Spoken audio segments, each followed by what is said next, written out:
Welcome to Voices from the Bench, a dental laboratory podcast. Send us an email at info@voicesfromthebench.com or look for us on Facebook at Voices from the Bench. Greetings and welcome to episode 206 of Voices from the Bench. My name is Elvis. And I'm Barbara. And 6 is my favorite number. Just saying. 6? Yes. Why is that? I think I've asked this before. Something to do with a number of sports? Yeah, it was my softball number my whole life, but I just have an affinity for the number. And every time I do races, I always get a 6 in my number, and I always kick when I do. So when you do a full arch, is number 6 the best one? No. But good comeback. Very interesting. Yeah. Well, I had to get us back to teeth somehow. We had to get off. You know how we roll. Okay. Yeah. What's that? So this is the first time we're recording since LMT Lab Day Chicago. Which was only a week ago. I know, but we had an episode come out after that, of course, we recorded before. Correct. So this is our first time kind of catching up. What'd you think? I thought it was amazing. You know as well as I do that I think it was like 2,000 attendees, but The people that were there were jazzed, and there was this energy in the air, and people were happy to see each other and hang out and talk and network and sell and get drunk and eat. It was nice, you know. I mean, to put it in perspective, the last show in 2020 had 5,000 people.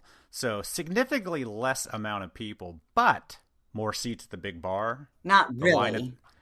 I thought so. Because I tried that and I couldn't get in. So well, you were there later than me. I'm an early dude. person, I was there at 5:15 and it was freaking full. So really? Yes, really. Interesting. Well, we went at different times. Because I went to go get Starbucks and I didn't have to wait in line. Usually you walk by that place and you're like, it's a 4-hour wait. Outside the building. Yes, it is. But it was nice. You know, I was talking to a lot of vendors, and of course being on that side for the first time, I think they were all pleasantly surprised with the amount of turnout that we had. Yeah, it was great. I think a lot of people were expecting a lot less. Yep, I thought it was amazing. And a lot of people. So yes. My favorite part was meeting some of the past guests we've had on the podcast for the first time. And they gave us so many amazing things that they made and shirts and it was great. I just feel very endeared by our guests and the people that listen to us. It's great to meet them, but honestly, it was just nice to hang out with people in general. Yeah, agree. And we talked to a lot of great people too. Well, I did. You were working. Well, yes. Just kidding. Yes. You know, I'm starting to listen to some of those conversations you had while I had to step away, and you did a fantastic job. Thank you. I've left you alone enough, so it was my turn. Yes, I enjoyed watching from afar. So if you couldn't make it to Chicago, but you missed the conversation with all of your peers, there's still a lot of shows planned for this year. So don't feel that Chicago was your only option, because you got the DLAT, the FDLA, Lab Day West, Ladies of the Mill, and I'm sure I'm missing a few more, but there's a lot of opportunities to get out there. Take a look, go online, see what's happening, go mingle. It's good stuff. Yep, agree. So this week, we actually get to talk to someone that has to work with Barb. I feel for her. I really do. Yeah, well, you work with me. I'm a treat. Okay. That's not the word I was looking for, but we'll go with it. Okay. So Night Dental is part of the Lexar group. Lexar. Is it Lexar? Yes. Oh, I misspelled it. Lexar. Well, I'm so surprised. Lexar. Yeah, there you go. Mm-hmm. Lexar group. Why is it not Lexar? I don't know. Ask me. Night Dental is part of the Lexar group, along with 4 other labs around the country. One of them is in Mississippi called Blue Box. In that lab is a lady I met while at the last Ladies of the Mill, Lauren Crowe. She was a speaker last year, and her story was fantastic. Now, it took a while, but we finally got her on the podcast. Sweet. Lauren isn't a technician or a lab owner, but she's on the sales side of things.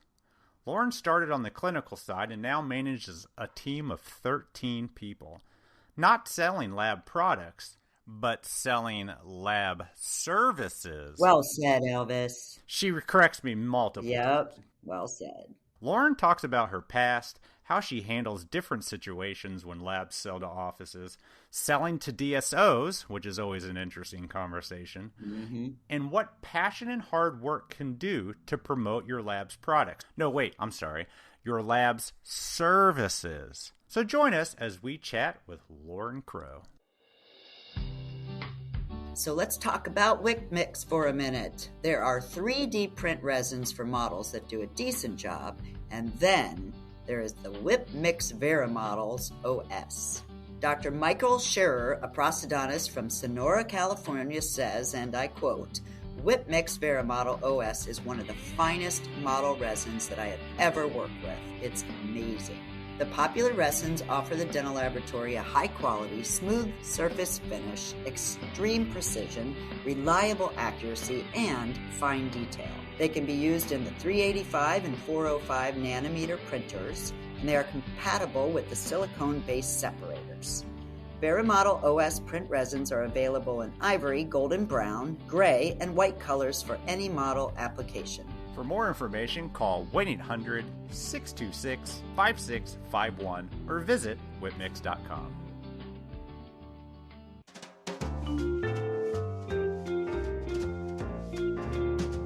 Voices from the Bench. The interview. We are excited to have on the podcast somebody I met at the last Ladies of the Mill who was up on stage, gave a very, very powerful presentation. We welcome to the podcast Lauren Crowe. How are you? I'm doing good. Thanks for having me. I appreciate that. That was like such a warm welcome. Well, I remember Ladies of the Mill last year. Yes. And I think it was the first time you were speaking, wasn't it? It was. It was my first time on stage. And I was the last speaker to go, which was wonderful for me because I watched everybody else. And I said, look, if they can do it, I can do it. So it was a great experience. I'm the opposite. I want to be first. I want to get it over with. The longer I sit and think about it, the more nervous I get. Yeah, that's normally how I am. But yeah, that time I was like not knowing what to expect. So yeah, it worked out. I was wondering, Elvis, when I heard Lauren's name, that's probably how you guys met, and I was going to ask that question. So yeah, and I actually apologize because I remember at Ladies of the Mill, you were waiting for me to finish talking to other people. Yeah, it was. I had a line. It was crazy. You did, and I drove, so I was ready to get back to Mississippi. I was driving home that night. And I was like, look, if he's not done in like the next 20 minutes, I'm just going to have to roll out and like catch him on the flip side. There you go. And I ended up running to the airport to sit at the airport for the next 6 hours. So oh, gee. Good times, good times. So, Lauren, you had a very, very interesting background to how you got started in the industry. I remember you talking about it. Share with everybody. How did you get into dental laboratory? So I actually was a dental assistant in a previous life. I actually got my start when I was 17 years old. I was a young mom. You're 18 now, right? Pretty much. I mean, if you look at my pictures, most people are like, there's no way that she's her age. So everybody can assume that, but I promise I'm more aged than I apparently appear. Enjoy it while you can. Of course, I think I see all the wrinkles and every bit of like, age on me, and nobody else, I guess, can see that. And that's fine. I'll take it for as long as I can because one day I'm going to wake up and I'm going to look my age and I'll wish that I was back then. So. But anyway, I was 17 years old, a new mom.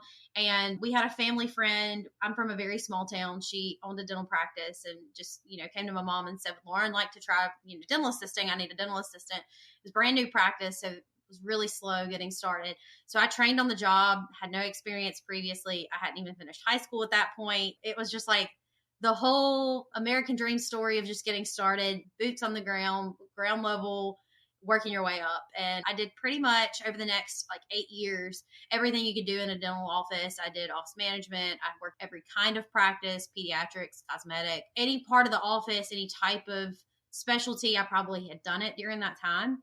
And then in 2014, we were relocating from Louisiana back to Mississippi, looking for jobs, back home. And I came across an ad for Blue Box, which is the dental lab that I'm currently at, and applied for the job. And it was like quality control case consult.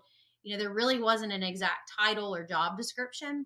And so I came on board in 2014 and was checking denture cases and partial cases to make sure that we didn't, extract number 10 when we were supposed to extract number 9, things like that. Something a dental assistant would know with the quality would need to be if they were chairside. Mm-hmm. And at the time, that was really valuable because there were only technicians or non-dental people in the building. And so I was like the first dental assistant at the time that came on board. And so I knew from a clinical perspective what the doctor was looking for. And so then I started doing case consults. So if a doctor called and had a question about material or what type of partial do I need or what do you recommend here, because I had been clinical and had several years experience then, I knew it would work best for a patient just from experience. And so I started doing case consults, and the next thing you know, I'm doing a little bit of everything in the office, and I have, you name it, from an admin perspective or a customer service perspective or a sales perspective, I've done it at Blue Box. And so within a year, they promoted me to manager because I was pretty much managing. We were a very, very much smaller organization then. We only had about, 7 to 10 employees. It was very, very much smaller. And over the years, we've grown. Every year, we've grown a double-digit growth year over year. And I'm just really proud and excited to be a part of an organization that believes in growth and believes in being progressive and looking to the future. So it's been a great ride so far, and I'm really excited to see what the future brings as well. So there's my story. Wow. Okay, we're done. Thanks. Yeah, there you go. I'm giving you all the details. End it here. I'm kidding. Elvis and I do a ton of these podcasts, and everybody right now, all the labs that we're talking to are actually looking for dental assistants to come aboard because they have that edge. Mm-hmm. And I just think it's so smart because you can talk to the clients, you can look at the cases, everything's there already. I mean, the training is a lot less extensive, I should say, than they know what a tooth is walking in the door. I mean, that's half the battle. The tooth numbers, the surfaces, and I think from a sales perspective, that was my biggest challenge because, Barb, you know this, but at Blue Box, we're heavy into like the sales and customer service process. Oh, yeah. And so they were really big on like how you speak to people and how you can convert a customer and, things like that. And I was a dental assistant, so I was used to telling people what we were going to do, which is like, hey, you need a root canal. We're going to do it today. Yeah. And this is why. And so I would just call these doctors and say, you're not going to get your case tomorrow because UPS won't deliver it, and that's not acceptable. So I had to have like a lot of training. I read a lot of books. I watched a lot of YouTube videos, and I'm a communications major. So I learned a lot of that in college, but at the time I didn't have my degree. So I made sure that I took classes in how to communicate better and in the sales process because I thought that was important for my career. And I did a lot of home and self-study and listened to a lot of mentors because I had to learn that. That did not come natural to me. So you never did any sales, did you, per se? I never did any sales before other than presenting treatment plans, which is that. So when you were a dental assistant, were you licensed? First, I was not certified. I didn't even have x-ray certification. And in Mississippi, it's not like you have to be ETA or anything like that. You can go get your associates in it, but I did not. I trained on the job. And then within probably 6 months, they sent me to get my like x-ray certification, radiology license, whatever it was. I can't remember. That's been a minute ago. But I did do that, but I did not get certified. I just worked on the job. And, every place I went, I will pride myself in saying I'm a hard worker. I have great work ethic. Whatever I do it to the fullest of my extent. So everywhere I went, I did well because I just wanted to learn everything there. And I would pick it up and say, okay, what can I do better? And, whatever I needed to do to get better in Excel, I would work at it. I'm not very excellent at anything. I'm pretty mediocre at a lot of things, but because I work hard, I think it makes up for a lot of that. You're good at a lot, is what you're saying. I don't know about that. But you're not great at a few. I work hard at a lot of things. There you go. That's that. I take pride in that. I will say that. I can attest, though, that she's great. Just saying. Let's throw out the disclosure here. Blue Box and Knight, they're connected somehow under the same umbrella, right? Yes. Yeah. Okay, so you guys are kind of co-workers. We work together. Yeah. Yes. Yeah, totally. Okay. And so I can therefore say she's excellent. Thank you, Barb. That's really kind. She's managing all kinds of people here, and she does it remotely, and she comes, God, you're probably here every, 3 weeks or something like that. Yeah. So you're at Knight Dental every 3 weeks? Yeah. Yeah. So since taking this role, I made a commitment to be there at least once a month. You started at Blue Box. You worked your way up. What is your role now? So now I'm director of sales for the Southeastern Division of Scherer, which is Knight and Blue Box. And that includes the customer service and client experience teams. So I have all of the reps that are in the southeastern portion of the United States. So they range from North Carolina, down to Puerto Rico, and then over to Dallas, Texas. So it kind of makes a triangle across the lower portion of the country. And then I have the Blue Box operation here, which report to me, pretty much all facets of Blue Box. And then at the facility in Tampa at night, I have the customer service, the client technical service for the digital department, and the client experience teams that report. Holy schmoly. How do you keep all that that's straight? A lot. Yeah. Yeah. That's a lot. I mean, night alone, just the people and all the questions and the clients and everything like that has always been just a huge job. And then to do that as well at Blue Box, it's a big job. It's a lot. I won't lie. Yeah. I don't know. Just like I said, I work really hard. I try to do my best at everything. It does feel overwhelming at times, but I do pretty good at like managing my emotions and trying to make sure that I handle things properly. I'm a note taker. So I think I talked about that a lot at Ladies in the Mill and some other podcasts I've been on. I carry like 3 notebooks. And so I take a lot of notes and have a lot of checklists. But it's not until we sit down with, my bosses or other people in the company, and they're like, you do realize you're responsible for like over a third of the business, right? Yeah. And then it's like the numbers start crunching in my head, and then I start having like the smoke come out of my ears from the panic. But, I don't think of it that way. I just think of it as my job and something I take a lot of pride in. So I, no matter what the task is, I work really hard at it. I like to make sure people feel valued and appreciated and heard. And, as long as you make people feel good whenever you have people reporting to you and make them feel valued and what they're doing is important, then I think that you can do a lot of things. So that's really the key here, is making sure people understand their role and that what they're doing is important. Because if they feel like it's not important, they're not going to work hard at it. Yeah. So, it's just understanding kind of their emotional state and where they're at, and learning how to manage the people in their way. What's it like managing sales? I mean, do you have weekly calls? Do you guys obviously have goals and things like that, but is it up to you to say, okay, this week we're going to push this product and, we're going to go to these places, or do they map it all out and then just show you what they're doing? What does that look like? So just in general, as a manager, I'm very much not a micromanager. And depending on the department, depends on how involved I am. Yeah. So with sales specifically though, these people I've tried to empower them and say, look, think of this as your own small business. I'm going to give you the keys and the tools to be successful, but you're only as successful as you'll work at it, because that's the truth. I can't make them go sell every day. I can't make them wake up and get in their car and go get rejected, 50% of the time or 75% of the time. Yeah, that's tough. So I have to find ways to motivate them. And most salespeople enjoy the fact that they're kind of on their own. They want to feel that what they're doing is kind of on their own will. They don't want to be supervised. So that's how I like to do it. So I give them the opportunity to map their own unless they need my help. So I'm always like, I'm here. If you need my help, if you need guidance, I'll be glad to help you. But I ask them to do their own mapping and planning, because they know their customer better than I do. And they know most of them are somewhere I've never even been to. I've never spent more than a day in Charlotte, North Carolina. So I can't go tell Scott, who's my rep there, how to plan his day. I have no idea what's going on in Charlotte, North Carolina on any given day, but I trust that he does. When I'm in the hiring process, that's something that I find is really important, to see what their self-discipline is, because I expect them to manage themselves to some extent.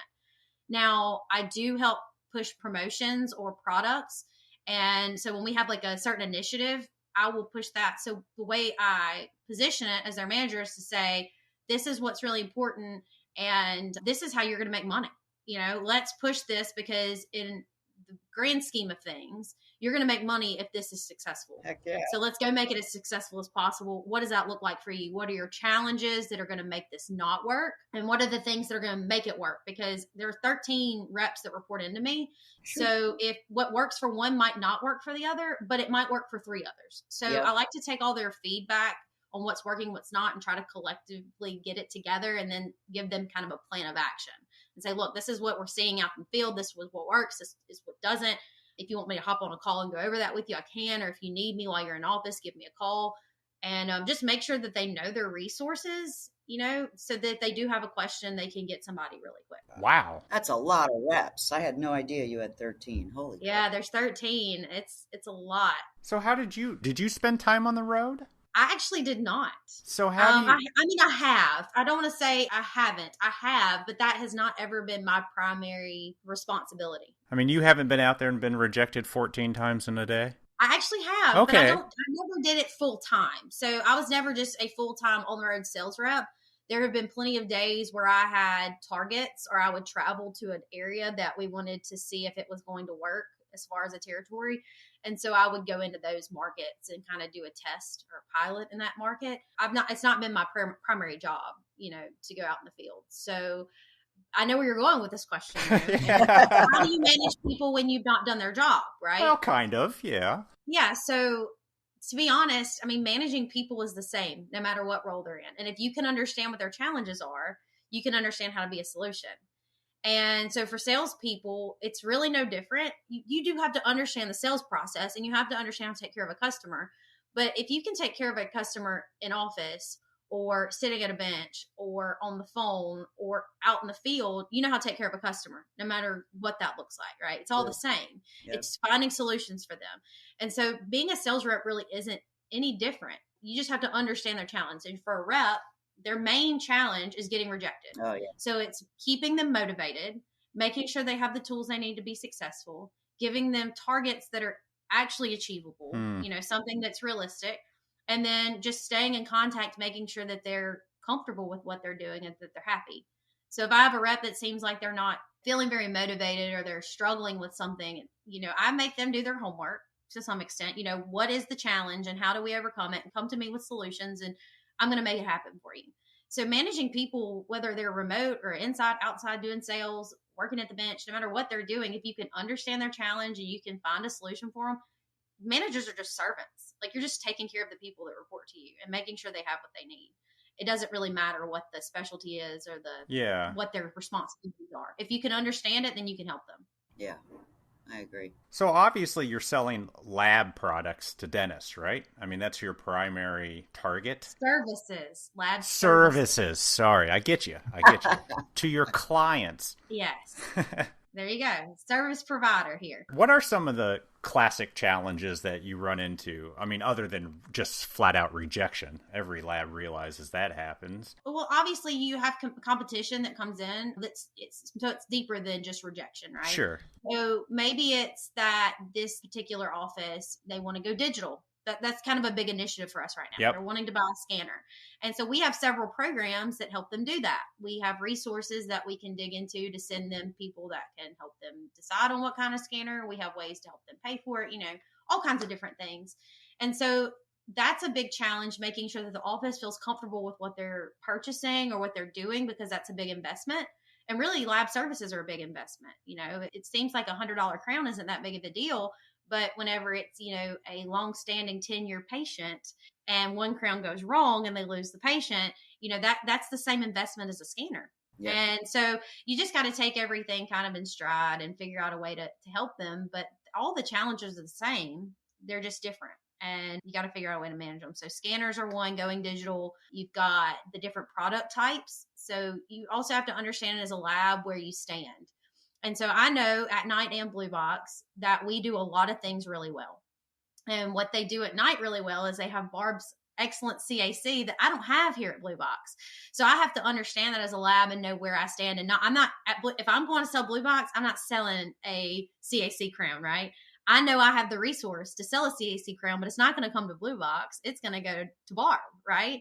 Yes. Because they have an excellent product. So it's knowing where you stand as a lab too, and not trying to oversell a product that you can't deliver on. Oh, that's huge. Yeah. What's CAC? Yeah. Cosmetic anterior cases is what I'm going with. Oh, Barb, promote yourself here, because you have an excellent. That's exactly what it is, Elvis. Is it? I think I heard you say it once. It's Comprehensive Aesthetic Center. So it's basically just where we do diagnostics, treatment planning, and all of the larger aesthetic cases, single centrals, stuff that's just hair ripping out kind of work sometimes, yeah, sure. But most of it's pretty good. I really like it. And Blue Box doesn't have that division. No, it's the only division in the company sits there in Tampa. Out of all the Lexar labs. Correct. There's 5. Now I know why you're always stressed out, Barb. Barb, I'm plugging you here, okay? I know. Thank you. I appreciate it. It's just knowing where your specialties are and not trying to do something that's not you. You've got to be yourself and sell your product and your service. And that has been a challenge for me, is learning, for Night and CAC and Blue Box and all these different divisions, where the specialty lies so we don't oversell ourselves and we don't get in over our head with something. So there's so many times here at Blue Box, they'll bring me something and say, they want to do this. I don't know. I'm trying to think of something crazy. This surgical guide and this implant placement. We're going to have to do a stent. We're going to have to do X amount of sites and we're going to have to do these prep guides. And I'm like, guys, we're not doing that. Send it here. That's not a Blue Box product. That's an excellent idea in theory, but who's going to talk to the customer about this? Who's going to surgically plan this? It's not going to be me. Yeah. So you've got to find another resource. And it's just knowing either not to turn the work away, but when to do it and when to not, and when to outsource it and when to not, and when to find a good partner to work with and when to not. And if you can understand the challenge, then you can understand the solution. Yeah. All labs do that. Get a call from a doctor, say, hey, can you make this? And you're like, well, I've never done it. But yeah, of course we can. We'll figure it out. Yay. There's been times we've done that, but we try not to get too inundated with the things that we're not good at. We want to do what we're good at. Sure, absolutely. And perfect what we're good at before we take on this like crazy challenge that scares us all and then scares the customer away. And then you have one chance, you'll lose them. Yep. It's much easier to say no and be honest than to take it on and screw it up. Exactly. Because then you really tick them off, and you might lose them forever. So yeah, that's kind of what I do. Like if something rolls on my desk and I know we can't do it, I'm on the phone telling them I'm sorry, but can't do it. Not very often, but for sure we do it. Same here. Yeah, but you got 4 other labs to reach out to within your network. We do. We're lucky. I mean, we're really lucky. And a lot of times I think the benefit that we have, because we're not standalone labs, is I can still tell the doctor, look, you can send it here. So it's billed through the same place. You can talk to the same people, but some of the technical communication may come out of a different division. And we tell them that up front, that just say it's coming out of the Northeast. This lab's going to call you. It's going to be this person we're going to connect you to. So we're really lucky that we have that option because I know a lot of people don't have that option. Mm-hmm. So it's very infrequent that we have to say no, but sometimes we have to say, no, we're not doing it here. Yeah. Or we're not doing it at night. We're going to have it done elsewhere.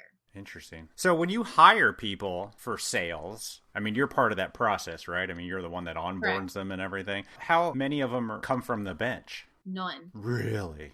Really. And not for any reason other than that hasn't been what's come to me so far. Mm-hmm. I think that a lot of the people from the bench feel comfortable like talking in small settings. And I say this only because I work with technicians. Oh, yeah. Yeah. And so getting out in the field is not something they may not feel as comfortable with because they like coming to a place. They like working with their hands. They like communicating over the phone. They enjoy those kind of things. And so I think it's just out of like a technician's nature. It's not to say it doesn't happen or it's never happened. I just think that it's not as common because they work in that skill for a reason. Because it's something that they enjoy. Yeah. So what do you look for when you look for salespeople? First off, I have to look for who comes to me. So that's always fun. Recruiting in general is fun. But dental background is really, really important. I would hope. Yeah. It's not to say that it is impossible to teach people dental.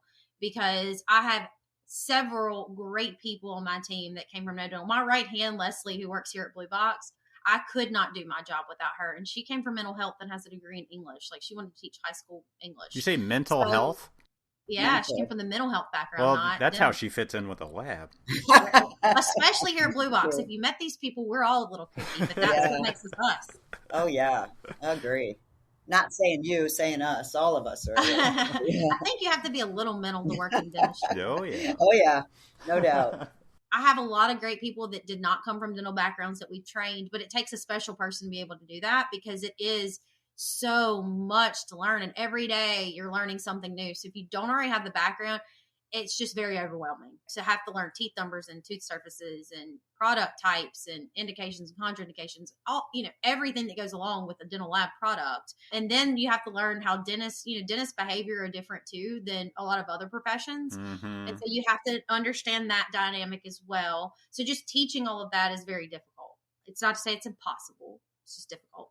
We typically look for a dental background. Yeah. I look for sales people specifically. I look for self-starters, people that have a motivation outside of, I just like to have a job. They have to like to get up and do what they for sure. enjoy. Yeah. Usually it helps too if I see that they have like a lot of extracurricular or hobby activities that they like to do. They like to play sports on the side or, work out, or they like to paint or something like that, because that shows that they do things on their own without being told to do it. Yeah. And so those are a lot of the questions that I ask in the interview process. What do you like to do? What do you do for fun? What do you do on the side? Do you do fun things on the weekends? Because those things challenge people to get out and do something other than, watch Netflix. And there's nothing wrong with watching Netflix. But I need a salesperson to not sit at home and watch Netflix. They have to be not micromanaged. I don't know if they're at home or if they're in the field, but I need to make sure that they're not, at home, binge watching something for 4 days straight. So those, I look for things that show that they're self-starters, that they're motivated on their own, and that they enjoy a challenge. Yeah. So how do you teach someone dental that has never, where do you even start? Oh, God. Teeth numbers. Yeah. Teeth numbers. That's where we start. Everything is on teeth numbers. So first thing is teeth numbers. Then you start teaching them product based on the teeth numbers. So we can say, if it's from this range to this range, they're not going to want an EMAX. You don't want to put an EMAX number 1. Yeah. Typically. But you also don't want to put a PFM or a full gold crown on number 8. It's just not the best option. It will work, but it is not always what you want to do. So we kind of started that way. Then we go, it depends on the person, to be honest, because you kind of learn their skill level and how they learn. Just being a manager in general, you've got to know how to read people and understand their learning style and their communication style. And once you get that, you can teach them anything. You can motivate them to do anything. You communicate with them in the way that makes sense to them. You just have to know how to talk to people and treat people and read people. And if you can understand that, you can teach anybody anything. Do you continue to update your skills? Because it sounds like you're right on it. Or do they enable you to go to courses other than Ladies of the Mill? But how do you stay juiced? Obviously, it's self-inflicted, but are you traveling at all? Do you go to any courses? Are you going to go to Chicago? Okay, so I was supposed to go to Chicago, but I'm not going to Chicago now because of a lot of the restrictions. Yeah, but me too. But I got to go. It's not to say I'm not able to go train, but y'all just heard what all I do. So my schedule is very hectic. So for me to take 2 days out to go do something other than work related things right now it's just not, it doesn't happen. So I did go to a training 2 weeks ago in Raleigh, North Carolina at the new Align training facility. So I trained on digital, on the iTero scanners. Nice. I got to do that, but the whole sales team got to do that. Yeah. So usually if I expect my sales team to train on it, I do. So I attend a lot of webinars. I do a lot of self-study. I stay pretty active on LinkedIn, following other people's, updates and trying to just stay in the know. I do not stay as up to date as I'd like because just time constraint doesn't allow me to learn as much as I do. But I always love to be reading and learning. So I'm always reading or learning something. Yeah. And sometimes it's not even dental related. It might be on leadership, or it might be on communication, or it might be on the sales process. But I do try to stay very up to date on the different processes and the different techniques, and always trying to be forward thinking. Yeah. Wow. Sounds that way. You sound like you got a lot of free time. Oh, so much. And I have 2 kids, so. Oh, God. And every time I blink, you're in CrossFit, so. Hey, that's from 4 a.m. to 5:30, so. You got to be up early to see that. Hold up. You're up at 4 a.m. to do CrossFit? Seriously? Yeah, 4 a.m. My alarms are set for 4 and 4:07 every day. Oh, my God. Dude, she can do a push-up handstand. It's pretty intense. How do you know that? Instagram. Oh, okay. Come on, Barb. I don't have a life. See, Elvis is up at 4 a.m. looking at Instagram. I set my alarm for 4 a.m. for social media. That's my workout. Clearly, I don't have a life either because I'm on Instagram posting my handstand push-up at 4 a.m. So there's that. Crazy. Well, I'm not. I got to be honest, but that's definitely inspiring. I'm going to go on Instagram and look you up right now. So. Hey, disclaimer, if you go right now, I'm only talking about Kanye West. So there's that. Oh, sweet. All right, got it.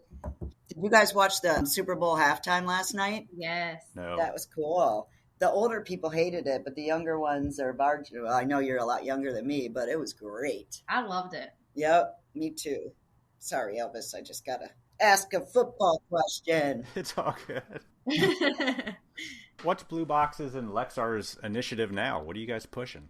Oh, there's several things. So big push this year, we like to enhance our implant department. It's just something that's kind of been put, I think, on the back burner for a lot of the organizations, just going through, capacity and labor issues. It's just, it just waited on it. And so that's a big one. Getting our staff and our salespeople trained and comfortable selling implants, and then doing a big push on that because it's the way of the future.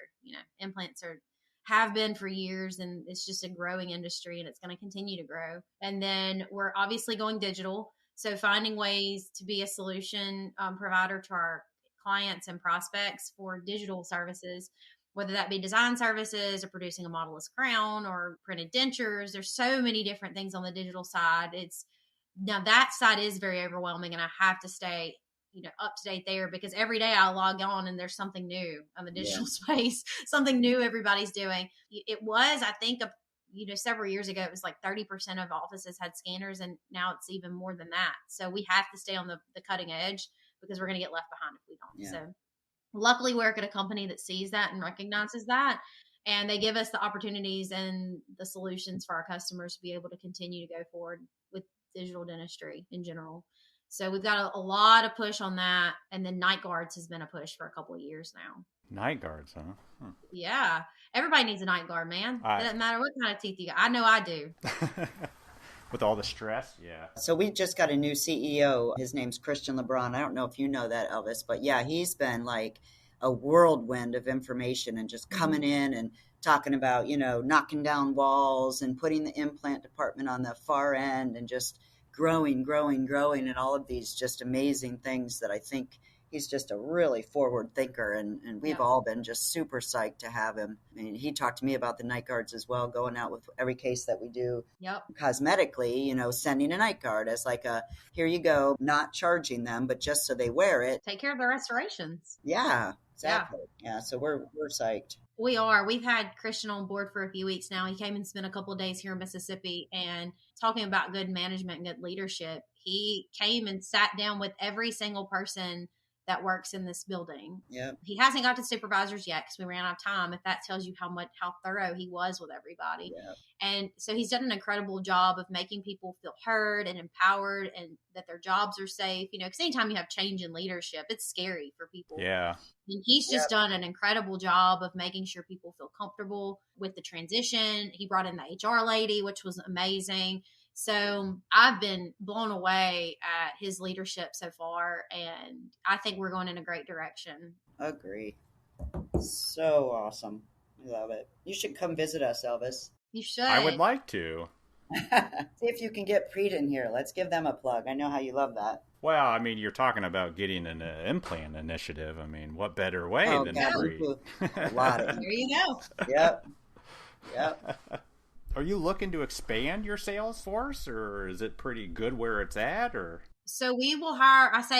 So earlier I kind of lied. I said I have 13 reps. I am in the process of hiring my 13th rep. They should be hired within the next week or so. So that is the final hire for the fiscal year for Lexier. I think will be the rep in Raleigh, North Carolina. So going into the new year, we will probably hire 1 to 3 new reps, but where those reps will be located is to be determined, because we're going into the fiscal year. So your guess is as good as mine. So if you have a good idea of where they should be, I'm all ears. But yeah, we're always growing our sales team. We're always looking to grow the company. And, we want to be solution finder for people. We don't want to just sell a crown. Anybody can sell a crown. Yep. We want to make sure that they understand how to move forward in dentistry, how to take care of their patients, and be a real resource to our customers. Well, this is good information for some of our listeners, that don't have the sales force. And when they go out to a lab, it's so easy to take a sample crown. Right. How do you discuss with your sales team to discuss with the dentist what makes it worthwhile to send to the Lexar group? The main thing is the service aspect. Like I said earlier, you said you sell lab products. I'm like, no, we sell service. Yeah. Because it's not just a crown. Let's just take, for instance, what Barb's doing. Like, Barb's not just milling a crown.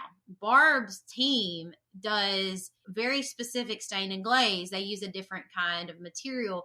Everything that goes into that particular product is service-based. Mm-hmm. It's how does this affect the patient in the long run and in the best way possible aesthetically. So everything in that process at CAC has the end patient in mind. And not to say other people don't do that, but it's more than just a crown. Every detail that goes into that is about providing that particular service to not only the client, but to their patient. And the same thing is the way across the entire organization. So at Blue Box, when they send a product, they ask us to make a crown.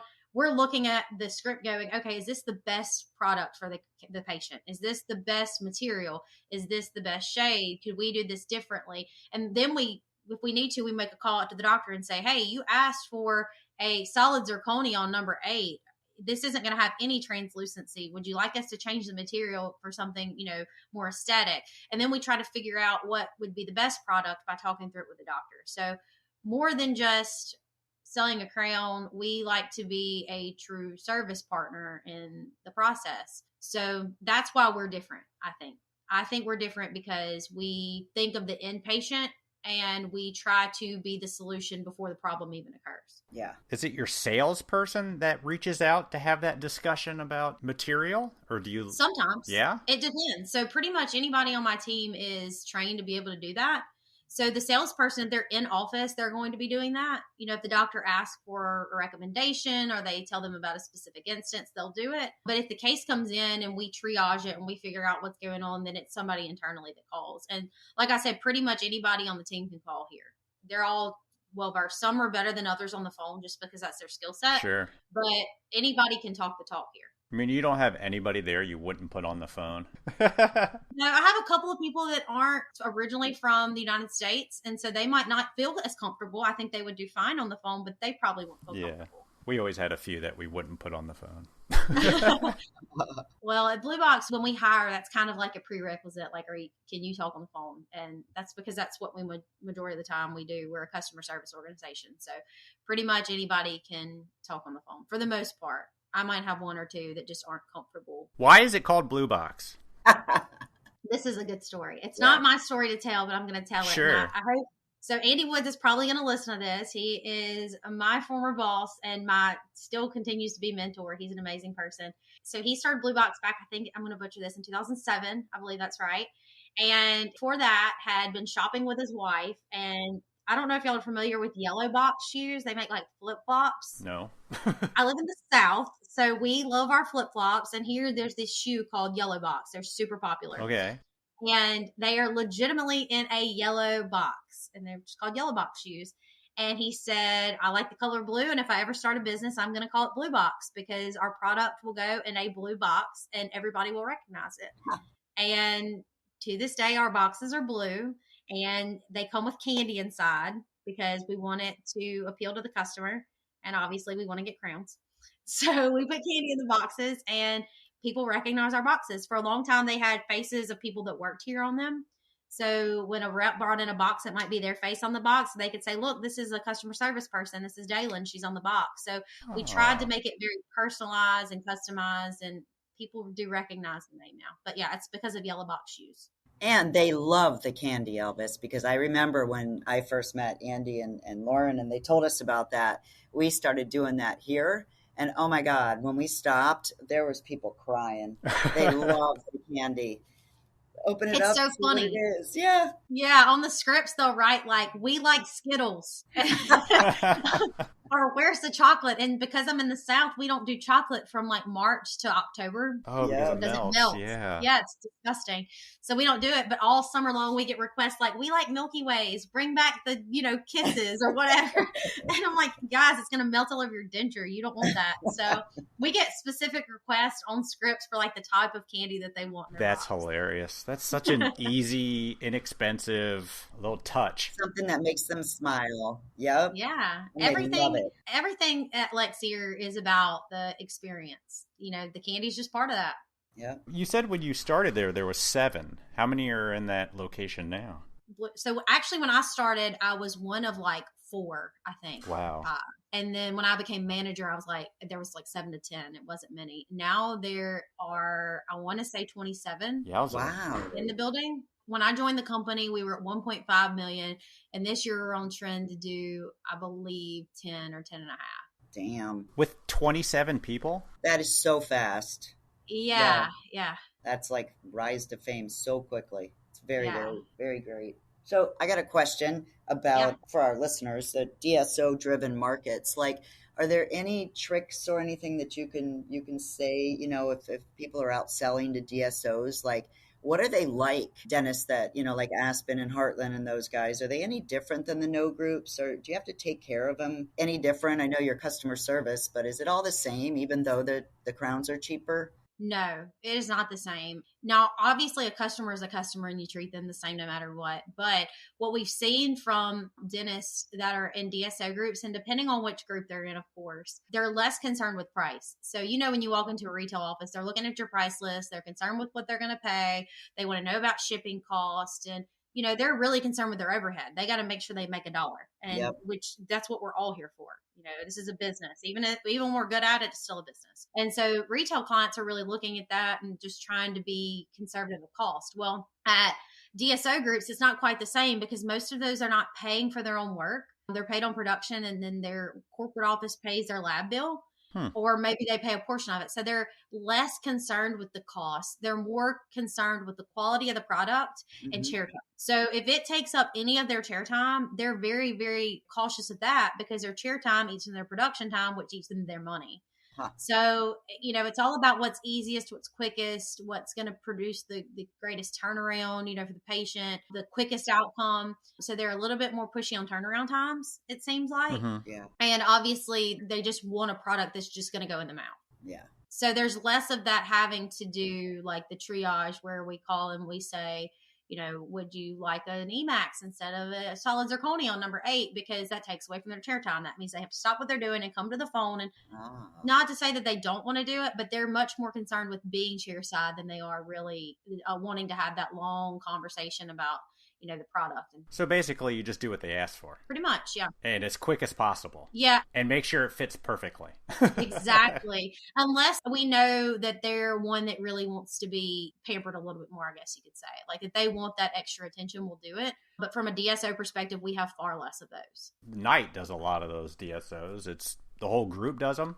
Yeah, the whole group does. Now, some of the organizations don't do it as heavy because Knight, Blue Box, and then York in the Northeast, we all are more focused on full service products. And at the other 2 locations, they're more specialized in implants. Now, they'll do other things. They're full service as well, but that's not like their bread and butter. Sure. They're more specialized. So at these 3 organizations, we're heavier in DSO. At Knight is by far the heaviest in DSO work. Yeah. And so they're doing a ton of, zirconia production, and that's their main thing out of the Knight location. But yeah, we deal with a lot of DSO groups, and they're all very, very different in their expectations and what they'd like to see. So they're all handled a little differently, and they're definitely handled different than retail because their expectations are different from each location. That's odd because as someone that doesn't work with them, I would have thought Aspen and Heartland were basically the same thing and you treat them pretty much the same way, but I guess not. So for instance, this is just how different they are. At Aspen, we cannot send a sales rep in. Cannot. You cannot solicit to an Aspen. You do not do it. You just don't. They don't even want to be called. Okay. They like to handle things via email and then our portal or My Lab Connect portal. Yeah. Heartland, on the other hand, loves the fact we have sales reps. They want them in the offices. They want them helping train on their scanners. They want them involved in the day-to-day processes. So they very much so want reps involved in their day-to-day doings. And I mean, those are 2 of the biggest. So that tells you how drastically different they can be. That is very interesting. Aspen's got a lot of their in-house removable. Do you still get removable work from them? Yes. Yeah, I figured. So another aspect too is you've got, like, that's where I was kind of going with this, is some of these DSOs are heavy and removable, or some only want to send one product group to you, or some have scanners and some are still taking traditional impressions. There's all kinds of different things that make them different. And you just got to know what their expectations are and how to meet them, no different than you would do a retail client. You just got to know those expectations, and they come at a corporate level. So you kind of have to take that into consideration too, because you have these corporate initiatives that maybe Heartland or Aspen wants you to take care of, but then an individual doctor wants you to do something a little different. Yeah. And so those situations can be really sensitive because you want to take care of the client, the doctor client, because they're really important. They're the ones that have to take care of the patient. And 2, they may go into their own retail practice one day. So you want to make sure that they're satisfied. But you also have to keep those corporate initiatives in mind and say, look, doc, we can't do this because of this, but we'd love to help you in this way. So we kind of have to be quick on our feet and understand the whole dynamic to be able to help them appropriately. Yeah. So if you had like an Aspen doctor getting Aspen prices and they left and opened up their own practice and they said, hey, it was great working with you guys. Can I still work with you? How do you handle that? They don't get Aspen prices anymore. Oh, most of them understand. Do they? They ask, yeah.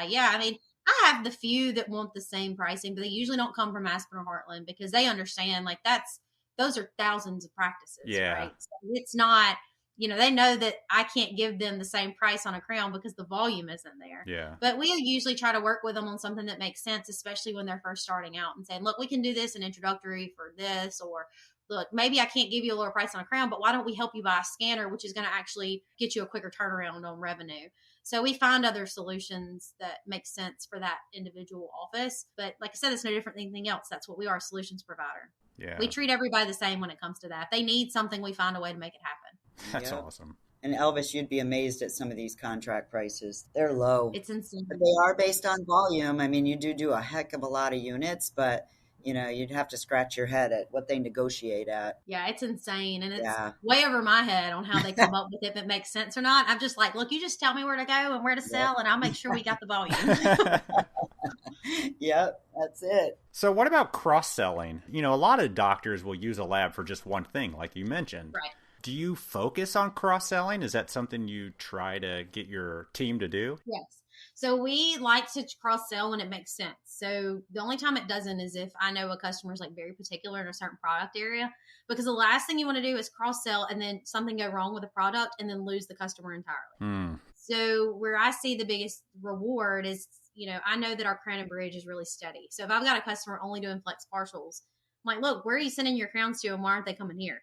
Because we've got a great product. It would consolidate your billing. You would get the same amount of turnaround time, whatever it is. But I have to understand why they're doing what they're doing before I ask them to change. And that's my whole outlook on sales in general. I always tell my customers, or anybody really, I don't want to ask you to change something you're not already happy with.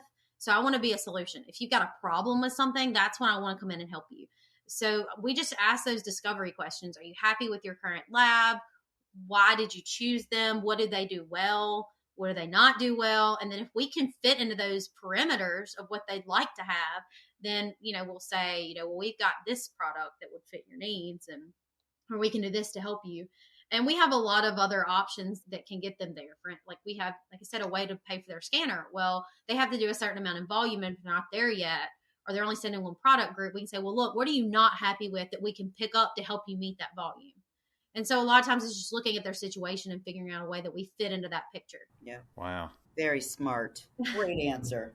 Thank you. You got an answer for everything, Lauren. Come on. Yeah. I mean, you try to stump me, I can try. Maybe I'd make a good car salesman too. I always know what to say, apparently, and I don't even realize it. It's a gift. Hey, I'm full of shit is what it really is.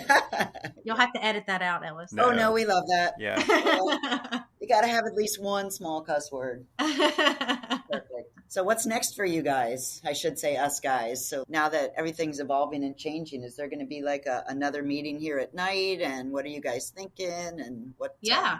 So I know that my sales team, we were supposed to meet back in first week of February, last week of January. I can't remember now, but we had a COVID outbreak. So we didn't get to do that. We did get to meet in Raleigh, which was a lot of fun. So we got a sales meeting that we're going to plan. I had originally hoped it'd be in March. It's looking like it's going to be like early summer now. Wow. Just we want to make sure that COVID restrictions are lifted and that we can actually spend time together and not be worried that we're always going to spread it. Yeah. So that's a big one coming up for me because we've never had the entire sales team together.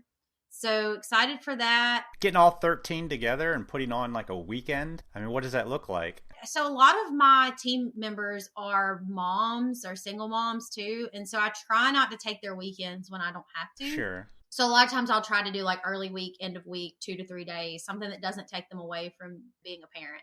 So yeah, we just do 2 or 3 days and at a location. So we were going to do Tampa was the original plan.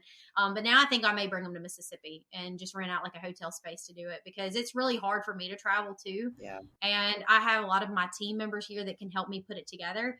And at Tampa, I mean, they run a really lean process there as well. So to take people out of the lab or bring people in the lab kind of disturbs that sometimes. Yeah. So I want to make sure that we do it smart.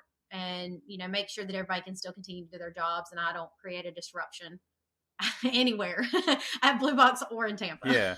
What do? Do you talk about sales techniques? Do you talk about products? Do you do team building? What do you? A little bit of everything. Okay. For starters, like to have, since this is a first, a couple of the reps that are tenured actually get up and talk about certain processes or procedures we do. Mm-hmm. And it may be on a product that they feel really, really confident in selling. and then have them talk about it and what some of their sales techniques are, and what they would say in a lunch and learn, like a 15 to 20 minute, nothing major, just something that makes them show off their skill and something that they've developed over the years. And then I'd bring in people from each location, our internal teams, that talk about like, for instance, like maybe a technical skill, maybe on a certain product, or on how they talk when they're on the phone with a customer, and some of the questions that come up. Yeah. Because the reps encounter those questions in the field too. But a lot of times they just like divert the calls to, a CTS person or an internal person. Oh, yeah, totally happens. Yeah. Yeah. And so it's better for them to just have it in their back pocket. And even if it's only one question out of 50, it just makes them that much more valuable. Yep. So just giving them new tools and skills. And then a lot of times we have new products coming out within the company. So having somebody come talk about those, or, certain implant companies, or we've got the MyLab Connect portal. So having somebody come talk on it and train on it. So we have all kinds of different, really unique and different things that set us apart that I'd like for us to be able to cover. And then of course we would have team building and just general sales techniques, and then goal planning for going forward after we leave the meeting. So what do we take what we just learned and put it into play when we leave? Sounds like a busy 3 days. Yeah. It is. It is. It sounds like a lot of fun during it and a migraine after for me, because I would be like so intensively going for 3 days, and I'd just like crash after that. That's what Rachel always says, Elvis. She's just like, oh my God, I just have to have that one night to crash. Yeah. So do you guys give out like awards, like a salesperson of the year? I've always seen salespeople promote that on their LinkedIn and stuff. So we haven't. This is our first. Okay. Yeah. So I'm really excited to see what comes in the future, because Christian really wants to do a lot of those things. We pretty much have a whole new leadership team. We have a new CSO. We have a new HR director, a new IT director, but it's looking like we're going in that direction. I don't know what that looks like, but it's something I'd like to have, and maybe not call it like salesperson of the year, but maybe base it on like client retention or new clients, something that sets it apart than just like, hey, I'm really good at selling this. Yeah. I want it to be based on a certain like criteria, because there's a difference in just having a lot of sales and having a higher retention rate, which means you're really good at taking care of your existing clients. So I'd like for it to see a little bit different than just having the highest. Sure. Yeah. I think that there's much more important things than just like getting the most in sales that you can in a year. It's actually how you take care of the client. No, yeah, totally. It's not all about dollar amount, even though that's what people think sales is all about. Yeah, no, it's about being a solution. So for instance, last week I had one of the salespeople call me. We give a small bonus if they train an office on a scanner, because obviously that's not part of the sales process. It takes them out of the field. It's labor intensive. They had to go through more training to do that. So we try to incentivize them to do it, because we know that if the customer feels comfortable scanning, that we can get more cases off of it, and that they're better quality, right? If the scan's good, then the case goes better. Oh, yeah. And so he was like, I left and I just don't feel good about how it went, because I think they still have a lot of questions. I had to unpack the scanner and plug it in. And so he's like, I'm just going to have to go back for a second training. And I know I'm not going to get paid for that. It's going to take me out of the field. And he was just trying to walk through it in his head. And I say this a lot about all employees, is it's really easy to get in the trenches and not be able to see the bigger picture. And so a lot of times that's my day-to-day job, is just like, hey, let's talk about this from a higher level than just the situation you're in. Yeah. And so in this particular instance, I said, look, this is what we're going to do. You're going to call. We have a resource within the company that does scanner training. Her name's Tori. She's amazing. And I said, you're going to call Tori and ask her to do this virtually in 2 weeks. After they've played with the scanner, they've done what they can. They've gotten some feedback from the lab. They've gotten a couple products back. Tori's going to do a more in-depth training. And I said, and then 2 weeks after that, I want you to tell them you're bringing them breakfast and you're going to spend an hour in their office in the morning. I said, you have to cap it so that they know that your time is important, so that they ask you all those questions in an hour, and you're going to go back in and you're going to make sure they don't have any more questions after they've met with you once and then Tori once. And I said, we're not going to spend a ton of time on this. We're going to do the best we can. And so for me, though, that was really important to see him saying, like, I want this customer to feel good about what they're doing. I'm willing to go back a second time, even though I'm not getting paid for it. I want them to feel comfortable and have a good product in the end. So he was thinking on the right track, but was kind of getting lost in the trenches. And I'm like, no, we have lots of resources. Use those resources and take care of the customer, but then go back and make sure that they feel comfortable. So sometimes it's just as simple as that, just making sure that they have what they need and the resources they need, and that they understand the process well enough that they feel comfortable enough to do what they need to do for the customer. So it's all about that service that we provide in the end, being the solution, making sure the customer feels comfortable, and then, taking that forward, growing their business. So you guys don't even sell the scanners. We don't. You just help them use it. Correct. And hoping that they send it to you. Correct. Because I imagine you could go in there and train them, and then they could be like, nah, I'm going to send it to Joe. They definitely could. But because they see the value in working with us and see that somebody's going to be in their office when they have a problem, they typically will choose to work with us. Yeah. That's awesome. Yeah, you get a friend for life when you give them all that support. Yep. Like, they're not going to forget about you. They're going to keep going out to you, and you're going to just keep helping them and grow them. And that's loyalty. Yeah. Where you get loyalty. How big of an area does each salespeople cover? A state? So this recently changed. They can cover up to a certain amount of dentists per area. None of my reps travel more than like 3 to 4 hours. Really? Outside of their home. Oh, wow. Yeah. And there's plenty of dentists. Yeah, like I have one in South Florida. I mean, she's in the Miami area, so she's not going to go more than like an hour from her house. But obviously, like you're in Mississippi, you're going to have to go a good 3 hours to hit Central. So, it varies by territory, but most of them they don't travel more than 3 to 4 hours. So you go based on number of dentists in the area. Correct. Interesting. Correct. And that, like I said, higher level than me. Somebody just tells me where the territory is, and I find the rep and train them and make sure they go get the dentist. There you go. Yep. I think you're doing some amazing things. I had no idea so much went into sales for a lab. Thank you. I appreciate it. And I did it too for a while, and I had no idea that this much went into it. It's a lot. Like I said, it can be really overwhelming, but I have a great support group. I have great leaders. I have great teams under me. And as long as I think of it from like a service perspective, how can I take care of these people so that they can take care of the customer? You just kind of have to keep that perspective, because sometimes it's easy to get inundated with the work and panic or think, it shouldn't be like this, or I should have more support, or so-and-so should do this for me. But that's not really it. It's what can you do for these people around you to make their jobs work better, because that's how you take care of your customer. It's all about solutions is what I learned. That's right. There you go. Hey, that can be the title of this one. Ladies in the Mills Grow. And this one can be Solutions. There you go. It's going to be in the title somewhere, I'm sure. Yeah. Well, Lauren, thank you so much. Thank you for having me. I had no idea you handled all of this. It's busy. It sounds like it. And you have to put up with Barb every 3 weeks. That's tough. Hey, I'm lucky to get to put up with Barb. We were doing a tour a couple of weeks ago, and I saw Barb walk through. She was trying to get out the door, and I think she was like sneaking past me. I'm like, there's Barb. Get her. She's a celebrity. That made me feel really good, though, by the way. Thank you. Where were you going? Were you coming to record with me? I was going home.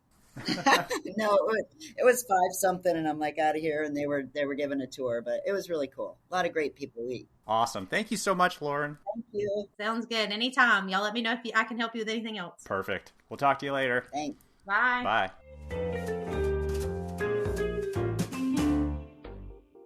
Did you know that most in-lab MCX5 users that have ordered BURS from Grow3X once keep on ordering Grow3X BURS over and over again? No way. You know what? I didn't know that. Why do you think that is, Elvis? Well, I think it's because Grow3X BURS are engineered by some of the same folks who have been providing BURS to some of the largest U.S. production labs for years. Did you also know that most Roland and DGShape users have no idea what they are missing out on? Well, I think I can guess what they're missing out on. You are right. Most Roland and DGShape users have absolutely no idea how good and great Grow3X BURS are, because they think that the Grow3X BURS are only for the in-lab systems. Well, they are wrong.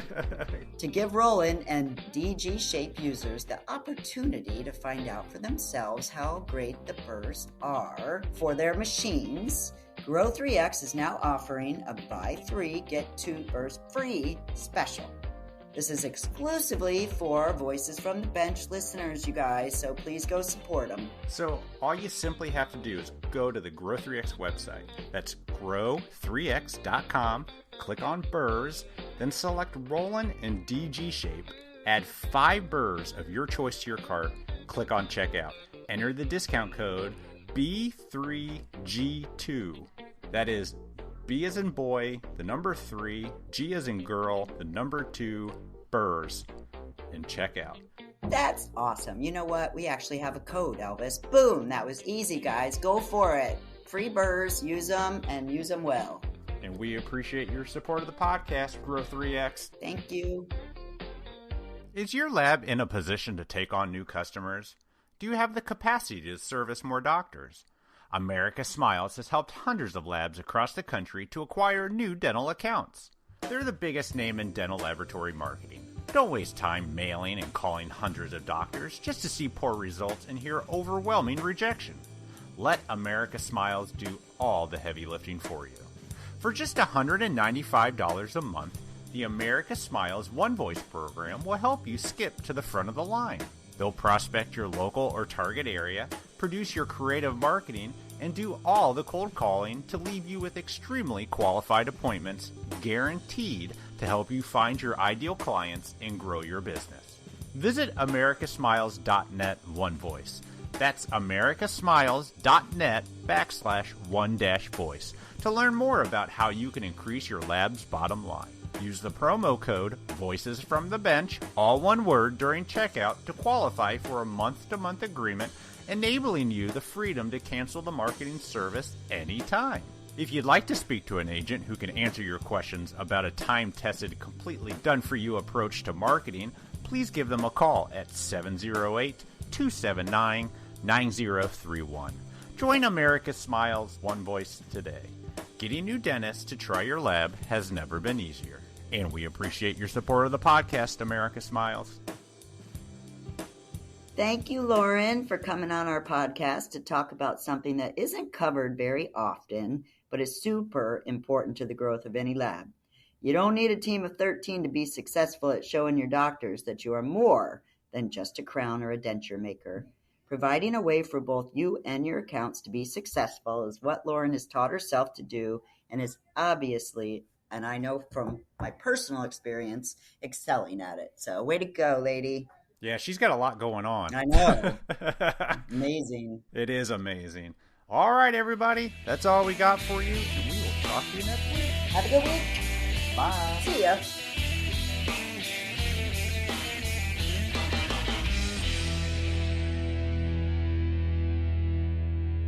And there's all the dogs, see? Yep, they know. It's weird.